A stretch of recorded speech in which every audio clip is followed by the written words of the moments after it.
Ladies and gentlemen, welcome to another episode of the Signal Sportscast. I am the host, Marco Alvarado. And ladies and gentlemen, the Houston Astros are your 2022 MLB World Series champions. Let me repeat that for everybody in the back that didn't hear. The Houston Astros are World Series champions. Over this past weekend, the Houston Astros defeated the Philadelphia Phillies in the World Series, and I will get into depth on all of their actions that they had did. I'm also going to be talking about some news and updates as they happened earlier this week with the team. Also, some Rockets talk and some Texans talk as well. But for the majority of the show, this will be very Astros heavy. So sit back, relax, and let's dive into it. Again, the Houston Astros are World Series champions. They took the Philadelphia Phillies to 6 games and ended up winning the 6th game here in Houston thanks to a Yordan Alvarez 3-run shot to the center field, the batter's eye box, I should say, for a win of 4-1 in Game 6. The Astros were Farmer's favorite uniform. So, in the beginning of this game, it was 0-0s all around with Zach Wheeler taking the mound for the Phillies. Not until about the 6th inning where we started getting some scoring action when Kyle Schwarber hit a bomb to right field to make it 1-0. Then, with Houston coming up to bat, Yordan with that 3-run shot and also an insurance run to tag on with it as well to make it 4-1, in which Ryan Presley sealed the deal with the save to win the World Series on home turf. Now, after the World Series was won that Saturday, everybody was celebrating Sunday, and the party continued on to Monday into where the parade was happening in downtown. It was reported that over 2 million people showed up to the parade, and that's how H-Town gets down. Your World Series MVP was no other than your ALCS MVP, Jeremy Pena. That's right, the rookie shortstop that replaced Carlos Correa, which should be Rookie of the Year as well, but we'll get into that here in a minute, have won the ALCS MVP and the World Series MVP. So congratulations to Jeremy Pena on those accomplishments. But let's get into all these hard-knocking questions, as in if Dusty Baker will return as manager and if these free agents are going to re-sign with the Houston Astros this offseason. Now, to answer the first question, is Dusty Baker returning as manager? The answer is yes. The Astros made it official on Wednesday that the manager in charge will be Dusty Baker on a 1-year deal. So he is coming back, and his words are run it back. If I want one, I want another. So Dusty Baker will return as manager on a 1-year deal. So hopefully the Astros can keep that momentum going, what he has, and it looks like everybody respects the man and what he's done. He's a legend in the game, ladies and gentlemen, and it's honestly awesome that he got his first World Series trophy after being a manager for all these teams in the league. He finally got one with no other than the Houston Astros. Now, the other question we have is, what are these free agents and who and where are they going to end up? These are your free agents that are no longer signed with the Astros as of right now. Michael Brantley, Jason Castro, who's probably going to retire, Aledmys Diaz, Yuli Gurriel, Rafael Montero, Christian Vasquez, Will Smith, and Trey Mancini.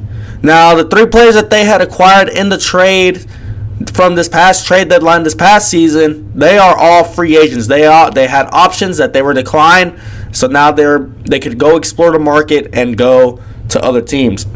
Now, if we're being 100% honest here, Michael Brantley, that is a hit or miss, meaning you can either sign him for the long term or you can sign him on another 2-year deal that he was on to have him here.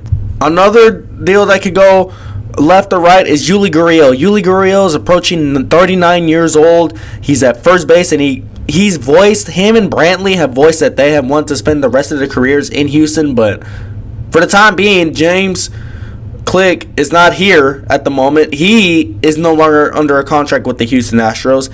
His discussion is still up in the air, but Jim Crane is the guy that's going to be doing all the contract negotiations for the time being. And to be honest with you, Jim Crane stated in this press conference that they're doing everything they can to get back to another World Series. So we'll see what happens.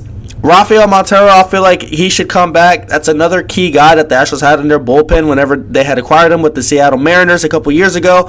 He pitched his tail off, and he has proven himself to be one of the best pitchers in the bullpen. He's a pivotal piece in that bullpen, like I've said, and I feel like he needs to come back as well.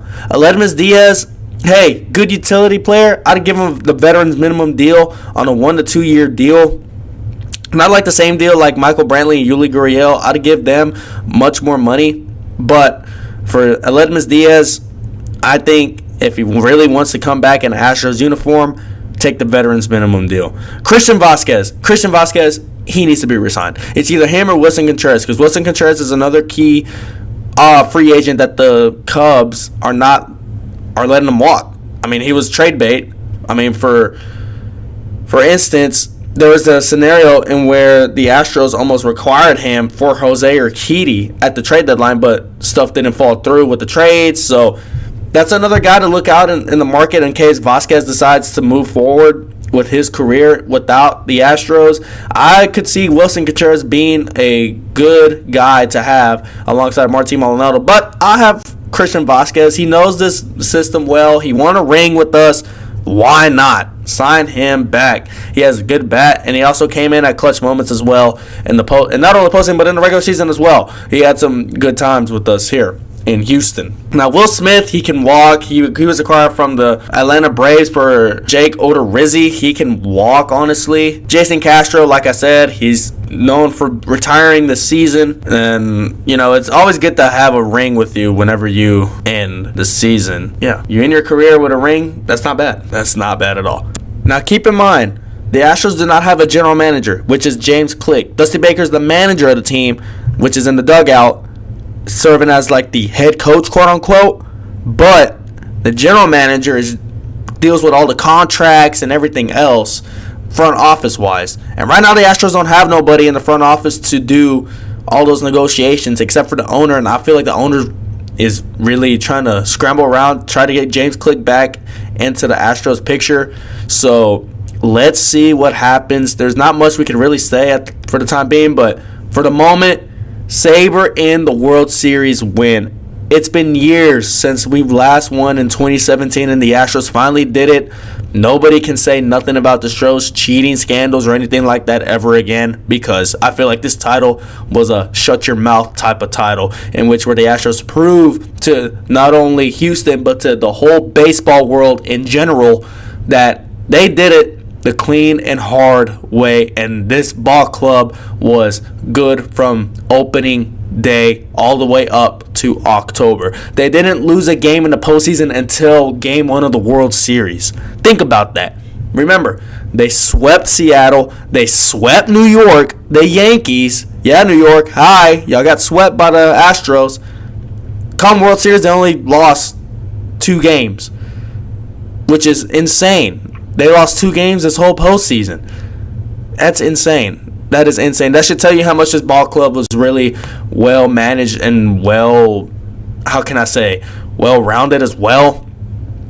There's really a lot of terms to explain what this ball club is, but they were just that darn good to where they were able to win the World Series on home turf. That has not happened in a very, very long time, when the home team clinched their trophy on their home turf at their stadium. That's insane. Again, Astros are World Series champs. Savor the moment, and let's get ready for spring training in the spring. On to the Rockets. The Rockets are currently on a winning streak, actually. They got a win against the Orlando Magic, but before they went to Orlando to face the Magic, they were on a losing streak. They were not really known for going in on these games, if you catch my drift. They were very good performance, but not well enough to where they were able to win. I really do not expect a lot from the Rockets, to be honest with you.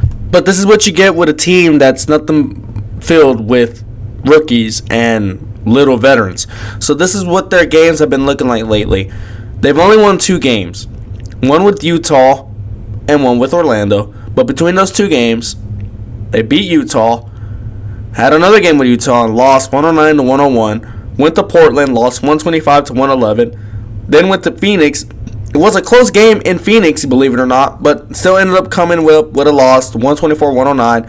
Really, really close game against the Clippers in Los Angeles, 95-93. Only reason why they lost was because Paul George hit a fadeaway two in the corner. It's PG-13. What can we say about that? Then they played the Clippers here in Houston. I was present at that game. They lost 109-101. Then they went over to Minnesota, lost 129-117, and then faced the Magic and won 134-127. Their next couple games are against the Toronto Raptors in Toronto, the New Orleans Pelicans. They come back to Toyota Center on the 14th to face the Clippers. Then they go to Dallas to face the Mavericks. Then they come back to face the Indiana Pacers, which is Elvin Hayes' retirement night, and they debut the new San Diego Rockets jerseys as well that they had dropped in the offseason. And then the Golden State Warriors come on the 20th. So they have the Raptors, Pelicans, Clippers, Mavericks, Indiana Pacers, and the Golden State Warriors on deck. Not much to say about this Rockets team. It's like they want to win, but then they don't at the same time. And to be honest, a lot of fans are thinking that the Rockets are tanking. Now, one of the players that I really like watching at the moment is Alperen Sengun. That man is working down low in the paint like nothing. All them training sessions with the Kim Olajuwon and his time playing in the FIBA World Cup qualifying tournament that they had this past summer really did him some numbers. His post-game, his behind the basket game, as I should say, is really, really good. His footwork has improved, and he's just really ducking opponents in the paint, getting foul calls, finishing layups, tough layups as well with the contact. It's just a matter of time before he fully develops into a full-grown center. But to be honest with you, I feel like the Rockets need to invest into a big man. That way, Alp can play the four, and they can have him and the big man at the same time on the court, as well as a veteran point guard. I really feel like a veteran point guard could really do numbers for Jalen Green and KPJ. And not to mention, they get Jabari Smith Jr. involved as well. But this is a young team. They're going to start the course, and they're just going to keep rebuilding if that's the time, if that's what they really want to do, to be honest with you. Like I said, if they really want to be successful, the Rockets can make the necessary moves to be successful and to go for a championship. But if they want to stay the course at what they're doing and, to rebuild how they want to rebuild, then they're going to keep doing this route, and they won't be enough for another couple years until we see playoff basketball here in Houston. So keep on watching this fun team. They're fun to watch. They're exciting to watch because you can see them grow on the court at the same time, but everybody likes winning. And the Rockets only have 2 wins, and they're on pace for the worst record in the NBA for the time being. So keep that in mind. Go Rockets. And let's move on to the Texans. The Texans, there's not really much to say about them. They fired Jack Easterby, and I guess that's a good thing. Actually, that's a really good thing, but, we won't really focus on him anymore. We'll focus on the trade deadline. The Texans did visibly nothing at the trade deadline, but make Brandon Cooks really, really upset to where he wouldn't show up to practice anymore, and Lovie Smith had a coach's decision to sit him during the Thursday night football game they had against the Eagles, in which the Texans lost. The Texans really aren't doing anything drastic other than firing Pastor E. That's the best way I could put it. The next couple games they have is lined up is against the New York Giants, the Washington Commanders, the Miami Dolphins, the Cleveland Browns, the Dallas Cowboys, and the Kansas City Chiefs, the Tennessee Titans, the Jacksonville Jaguars, and they end it with the Colts. So those are the next couple games we have to look for. Brandon Cooks, I don't see him playing another game in a Texans uniform because if it's a coach's decision to sit him, then because he didn't want to get he wanted to get traded but didn't get traded.